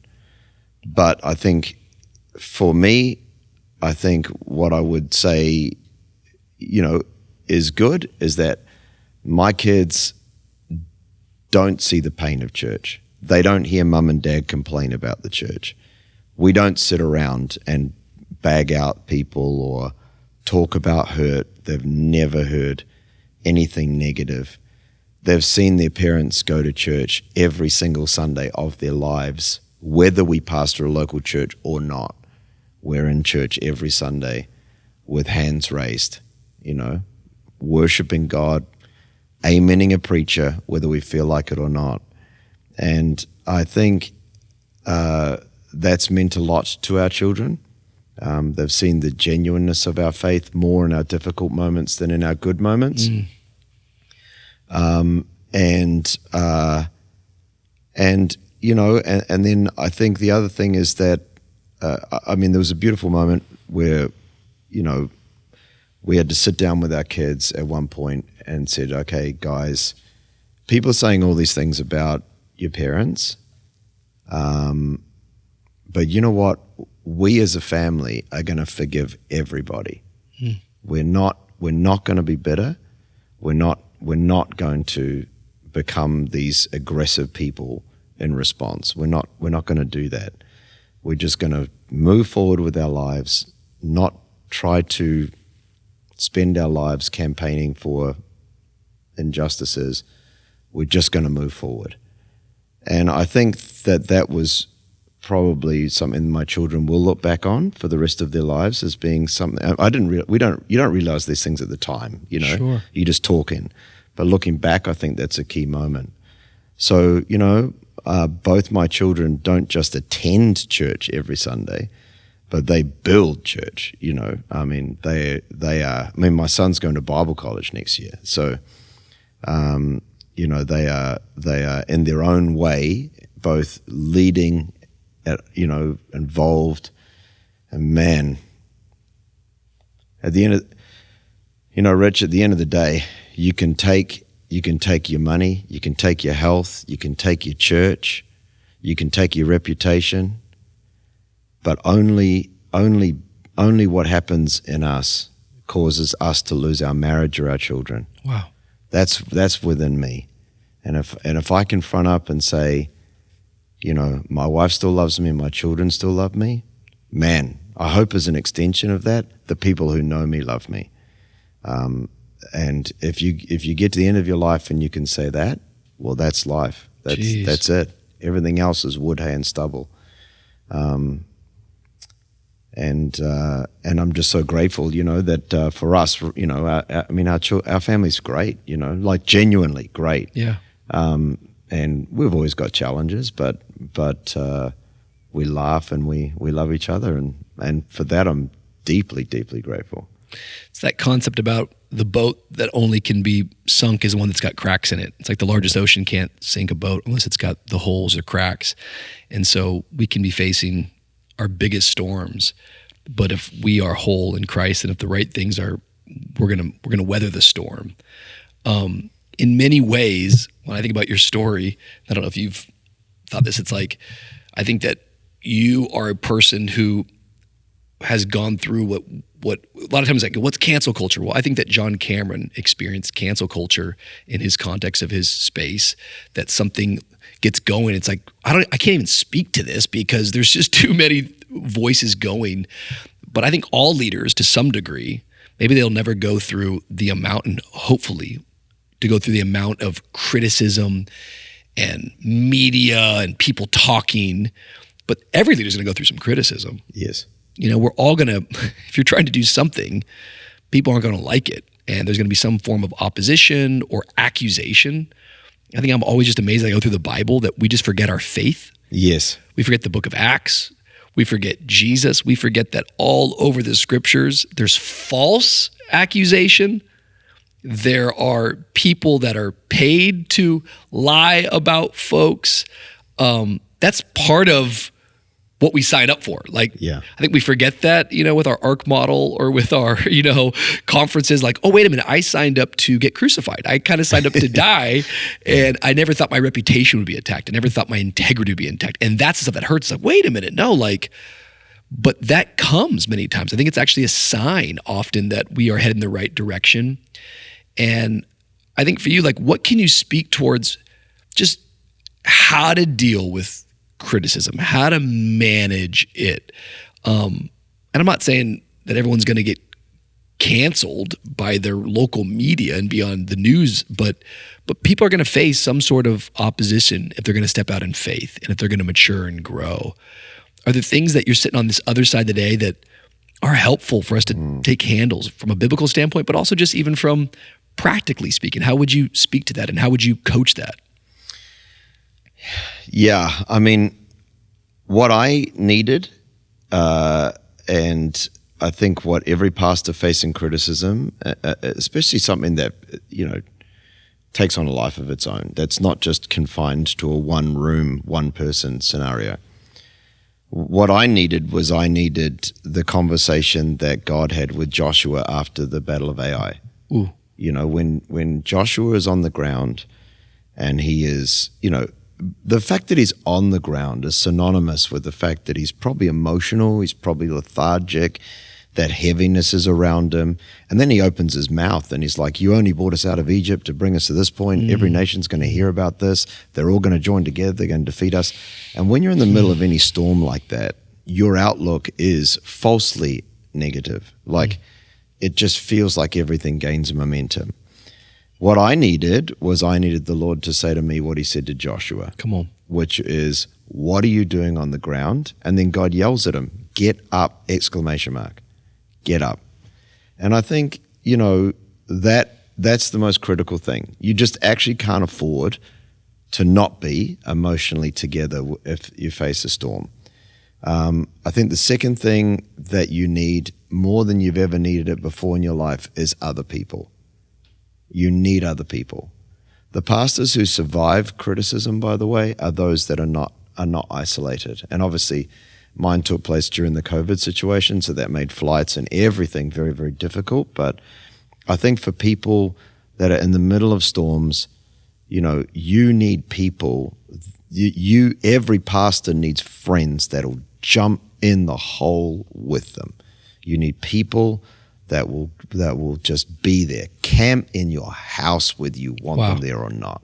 Wow. And if anybody's out there and their friend right now is facing any kind of major issue and you're trying to decide whether they want you there or not, I've told this to 10 people. I've said, just rent a hotel room as close to their home as you can get it, fly there, and even if they don't open the door, just be as close as you can. Everybody needs people that are close to them, and I think ring people, don't be isolated, and don't get low. Do not give yourself a moment to be discouraged. When you're facing storms, you have to keep yourself together, you have to stay connected. And those two things are profoundly important. If I was going to say anything else, Rich, I'd go full tilt spiritual. And I would say, pray until there is no fear left in you. And if that takes you weeks, do it. Forego your sleep to pray if that's what you need. You're not sleeping anyway. So keep praying until all fear is gone from your life and you are filled with the Holy Spirit's confidence. Fear is not something God brings to your life. Preach. That is just not a manifestation of his presence. Or before him is different. But that's different. But the fear that you think, anything negative that is making you afraid, pray until that goes. Because it will go. It is demonic. And if you pray until it goes, then you will be able to move forward with whatever you need to do next. Fear is a spirit. It is a spirit. He has not given you a spirit of fear. And so when fear comes on, that's a good sign and an indicator that God is not in this. Yeah. And my fear is probably misplaced. The fear of the Lord is the beginning of all wisdom. And so it's interesting you're saying that. I was talking to a friend the other day, and I've had this experience where I was waking up sort of with a pressure, early in the morning hitting me. And of course, it's a simple answer, but you just need to hear it from a friend. It's I think it's an invitation to pray. It's an invitation to be driven to your knees like Joshua and to hear God. That's an important thing, to hear the Lord. I can't just get up on my own. I need to hear God say it. I'm thinking about Luke 7 right now with that dead boy coming out of Nain, and Jesus walks over to that casket, and there's that widow who doesn't even have the strength to cry out for help. Yeah. But Jesus walks over, says, "Don't cry." And then he looks at that dead boy and he says, "Get up." Yeah. That boy sits up.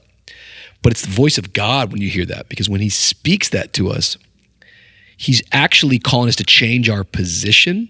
And in changing our position, we're going to change our perspective. Yes. And so from Joshua out of AI, when he gets up, it's a physical position change, but it's also a perspective change. It's, wait a minute, I know who I serve and I know where my fear belongs. My fear comes from looking down, but now as I begin to look up, the strength of God comes upon me in a mighty way. And I think the world that we live in the vortex that we live in, social media, online, what an interesting thing. I was asking the other day, walking the streets of New Zealand, are people coming up to you throwing, rocks at you at this time? And he said, actually, no, it's been quite the opposite. Yeah. Maybe just share about that, because I think that's really encouraging. I've dealt with online people that hit up comments and have, been pretty intense and said things. Yeah, yeah. But most of my interactions in Miami have been quite loving. Yeah, I mean, I think we're living in the harvest of an algorithmically oriented world. Like social media has driven people to polarities. So the highs are high and the lows are low. The love is seemingly great, but the hate is also phenomenally strong. And obviously the algorithm rewards engagement, and whenever you're angry about something, then you're more likely to get engaged. So whatever has vitriol in it gets pushed to the top, and so that means vitriol gets more vitriol, anger begets anger, and the social media companies sell more advertising. I mean, that's literally what we're dealing with. And so when you get into that vortex, you know, for me, it's like, honestly, if I could, again, you know, everybody's experienced difficulty. So, but for me, the hardest thing, I suppose, was like when you leave your house, you're just worried that people hate you now. And I probably felt like that for about 9 months. Yeah, I think it's an important thing to ask you about. Yeah, I mean, you just feel like... Do you think you walk into a room and you've been like marked or something? 100%. Really? Yeah, I mean, all the time. I mean, for the first 9 months, I was like that. Yeah, you just feel like... Describe the feeling. Are you still my friend? You know, like, what do you think about me? What do you believe about me? And like all that's there, right? Like, do you find yourself trying to counter that? Or tempted to, or I don't even know. Like, tell me, like, I'm that's not a really really a interesting facade thing. guy. I'm a Kiwi, so we will introvert when we feel like that. Right? Oh, okay. So I'll just sit in the I corner. thought you were about to do another Once Warriors quote. Rich, No, I haven't done any Once Warriors yeah. quotes. You keep bringing it back to that. Yeah, like, you know, I mean, for me, I'll just... So you just shrink stand back, there. maybe. Yeah, just introvert, just stand there.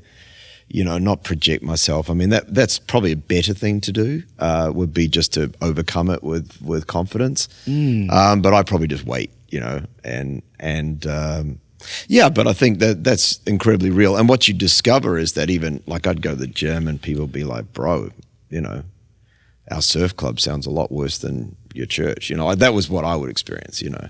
And just a whole lot of love and a whole lot of kindness from just literally thousands of people. So I think it's helpful to hear for people, and once again, everyone's got their own experiences. They've all got their own different stories. Yeah. But I think the truth and the principle for anyone listening, for the most part, is that there's usually a lot more people for you than they are against you. Yes. But we live in a world that, when we're going to gauge our life and define our life by comments and criticism, well, then you're not going to make it, because there's going to always be a critic. There's going to always be someone with an accusation. But you need to have honest people around you that can counsel you, that can speak into it. I've got blind spots, and so there are mistakes that I've made on my journey.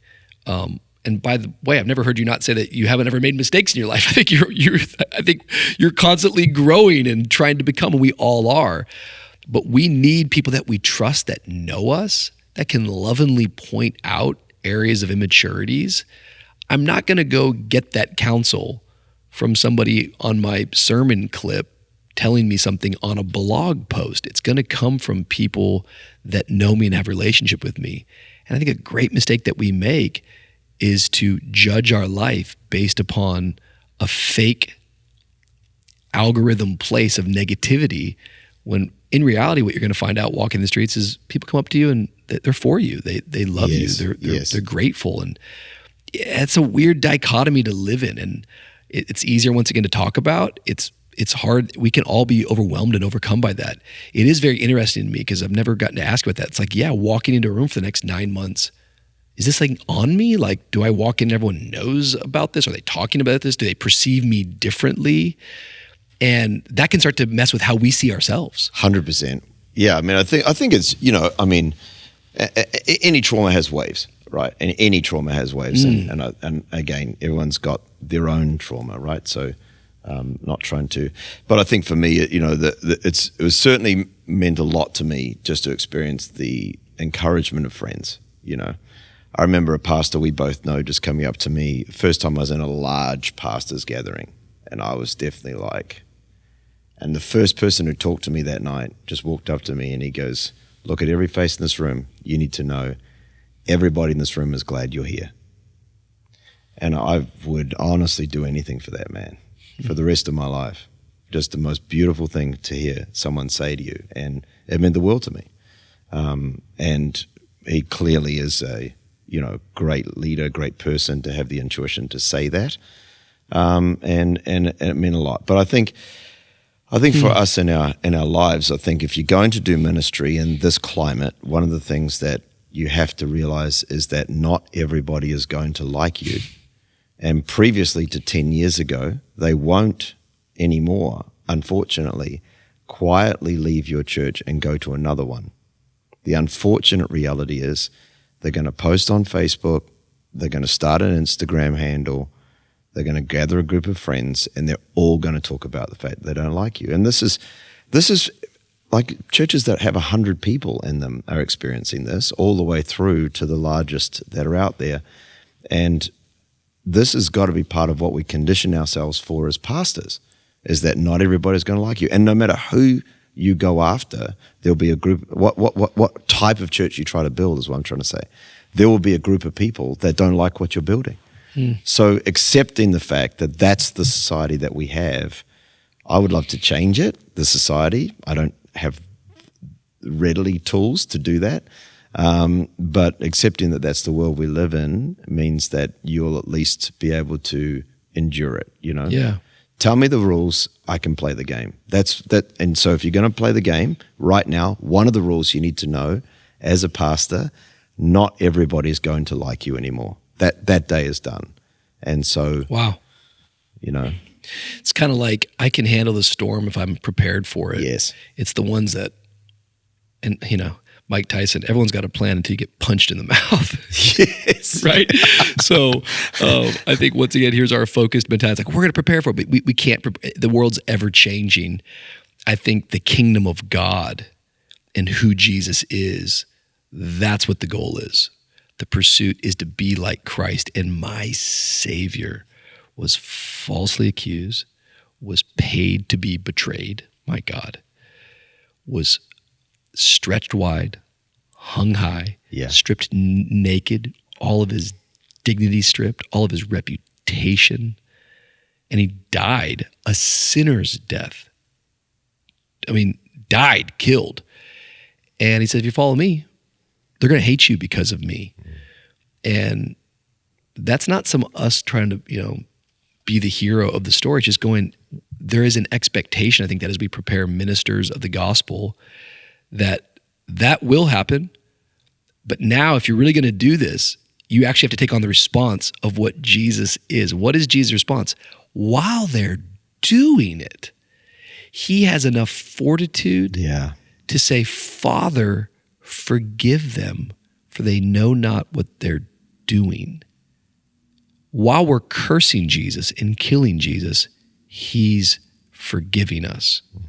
Now, I'm not Jesus, and you're not Jesus, and I'm not the Savior of the world, but it sure gives me a reference and a model and an example of, while I'm going through my mediocre persecution of what he went through,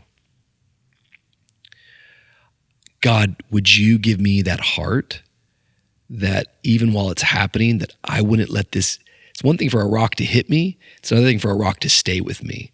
It's another thing for criticism to hit my life. It's another thing when that criticism sticks on me. So in the words of Taylor Swift, you can't do that here, Rich, but you have to figure out a way to shake it off a little bit, because, and I think you shake it off through forgiveness. Yeah.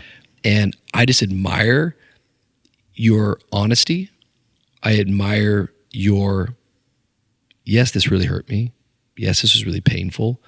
Yes, I could have been better as a leader. Yes, I'm sad. But yes, I forgive.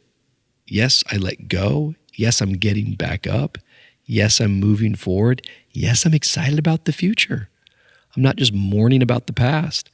There's that scripture, I think it's 1 Samuel, where Samuel is mourning over the loss of King Saul. And I just see it different as a pastor, where it's like, you know, we have a dream. You know, he was the one to anoint Saul. Yeah. Saul's the first king. And it's an utter leadership failure. And here's Samuel, and he's grieving. But what does God come and say? He says, stop grieving. I have chosen another. Grab your horn of oil and go to the land that I'll show you. There's this idea that, like, the past is in the past, and life doesn't wait on the wounded, and grieving's not bad, but at some point you have to know when it's time to stop grieving. Grab the oil And what I know about John and Gillian Cameron is y'all got oil. Y'all have a future. You guys have a call from God. And nothing in this world gets to steal that call from you guys.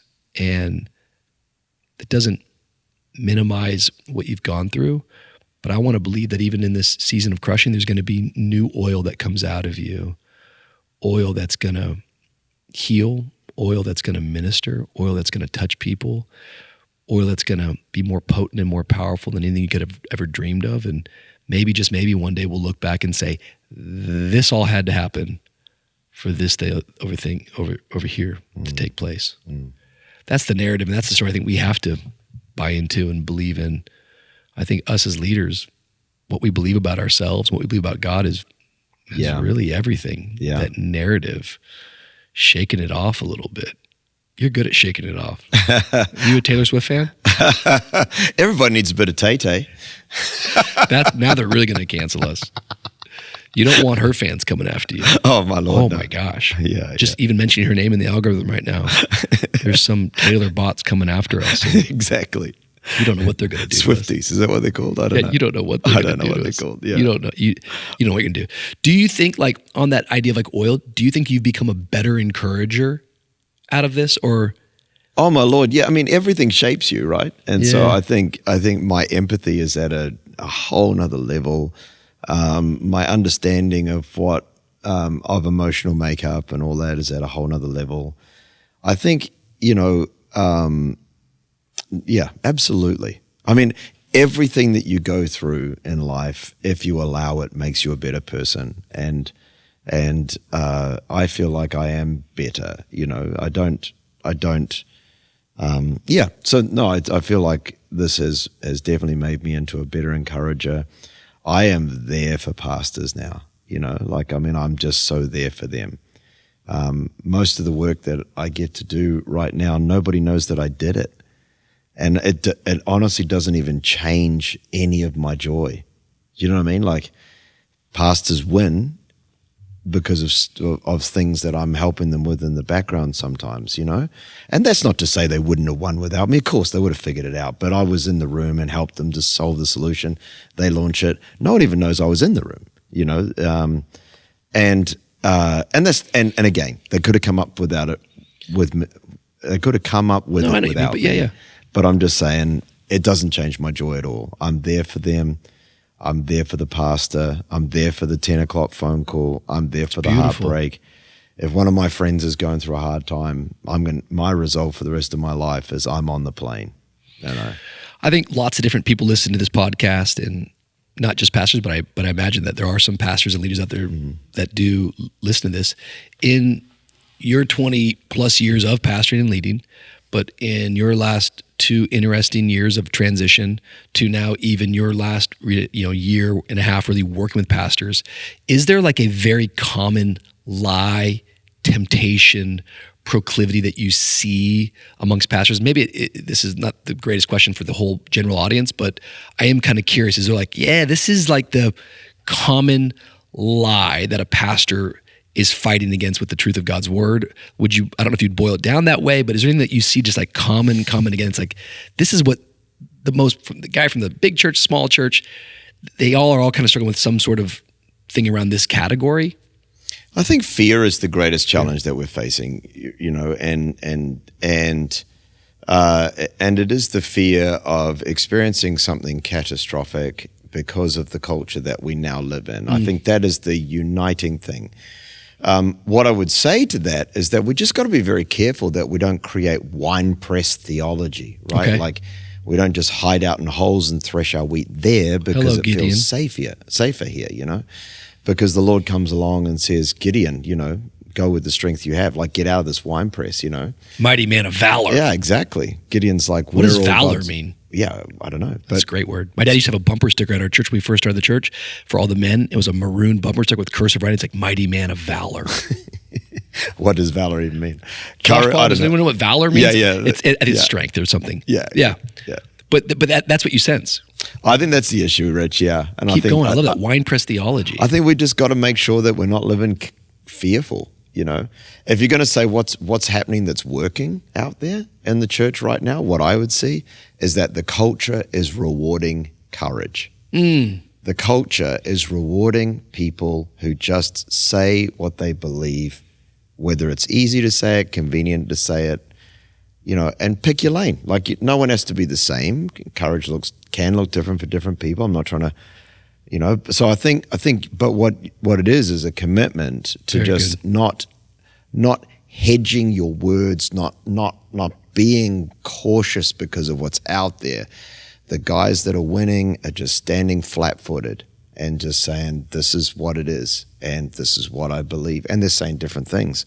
But if they're standing flat-footed, unafraid, and saying stuff, the culture is rewarding the absence of fear. And so I think, but fear is the greatest temptation. And I get it, because we're all like, I do not want that to happen to me. So what can I do to avoid it? It's like you put your hand on the stove, you're conditioned for the rest of your life to avoid it.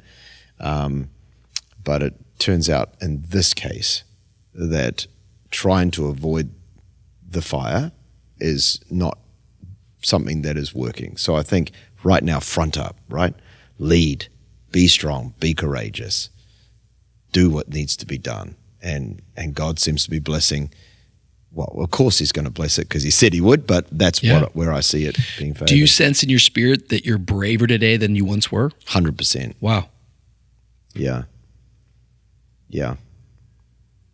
More courageous today. Yeah. Well, I think what you realize for me, every trial I've ever faced in my life, I've made it through. Evidenced by the fact that I'm still here. And that'll preach. And every trial you go through, you often feel like it's the last one you'll ever face, like this is the end. And I certainly have been through one that I thought was the end. And an end of a season, and there's pain attached to that, but not the end of John, not the end of my future, not the end of my joy, not the end of my family, not the end of my friends. Come on. And so then you really realize that you're going to make it. Like, whatever big thing is in your head right now, that whatever you're facing is going to just terminate the rest of your life. That's a lie. That is not true. So then once, for me, like now, I'm probably like, yeah, they're not going to, you can't kill me, And even if you did, heaven's my home. You better preach. Yeah. You know what the reward is for passing one test? Another one? Hey, there you go.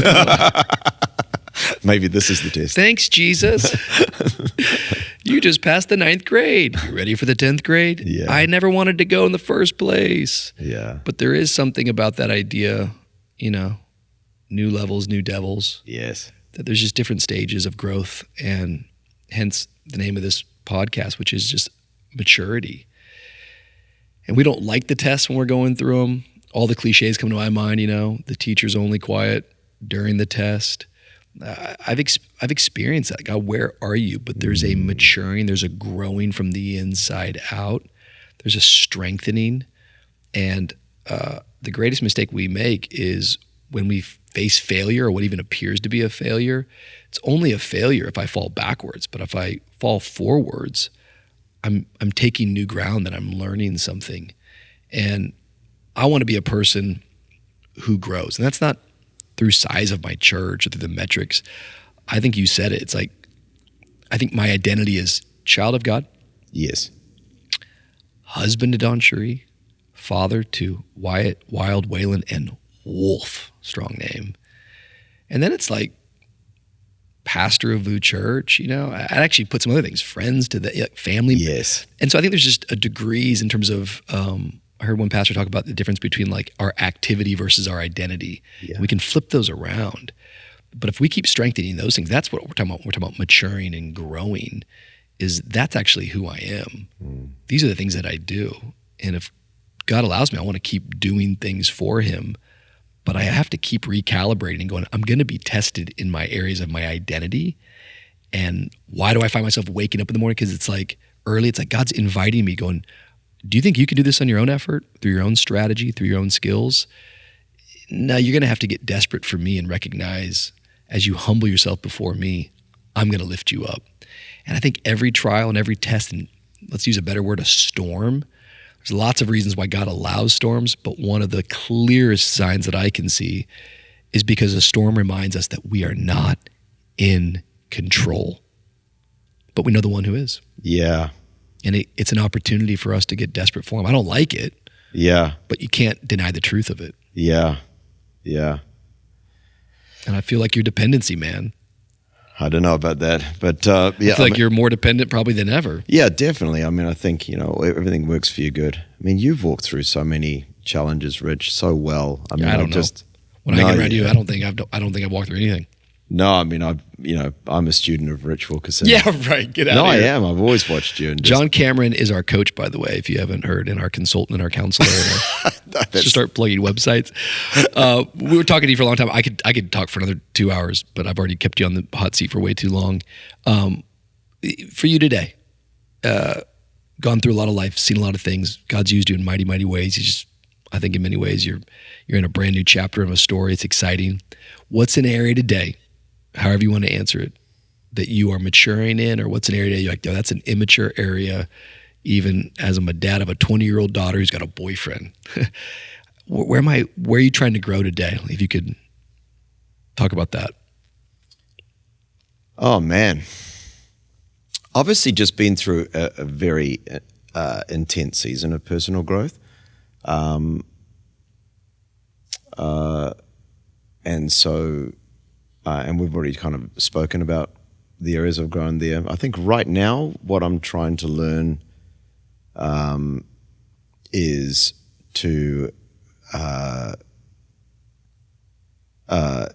really to make sure that my focus is that the lives of the people closest to me are doing exceptionally well. So I think if that's what I'm trying to be better at, is my wife's life doing really well? Are my kids' lives doing really well? How are my friends doing? And, trying to be a better friend than I have been in the past, and just doing what I can to look after the people that are close to me. And that's probably something that I'm really trying to actively develop even further in my skill set, because not that I've ever been a bad friend, but I think that it's just something I want to be better at. It's really, really beautiful. I really believe that your best days are in front of you. I'm so thankful for you. We admire you. We love you. We pray for you guys, and thanks for who you are as a friend, but also thank you for who you are, I think, in the kingdom of God. And we're all gonna watch God continue to do great things. But I really enjoyed this today. I want to go another 2 hours, and maybe we'll do a part 2, because I've just got a whole other list of questions. But I think you're maybe setting a record today as maybe one of our longest interview conversations ever. And I don't know if it's the coffee or the Spirit of God, the adrenaline, or the anointing. They all kind of feel the same at times. Yeah. But we love you, John Cameron. Thank you. Guys, thank you so much today for tuning into the Mature Me podcast. If you're still with us an hour and 50 minutes later, we're so grateful for you. Do us a favor. Leave us a comment. Ask some questions. I think today our conversation has really landed around different types of storms and struggles that we go through. And every leader is going to face obstacles. And I think it's conversations like this one that we can learn insight, gain wisdom, and grow and mature, that when you fall down, you can get back up. When you face a setback, well, there's always a great comeback that awaits us. Go ahead and share it, like it, subscribe to it. We'll see you next Tuesday right here on the Mature Me podcast.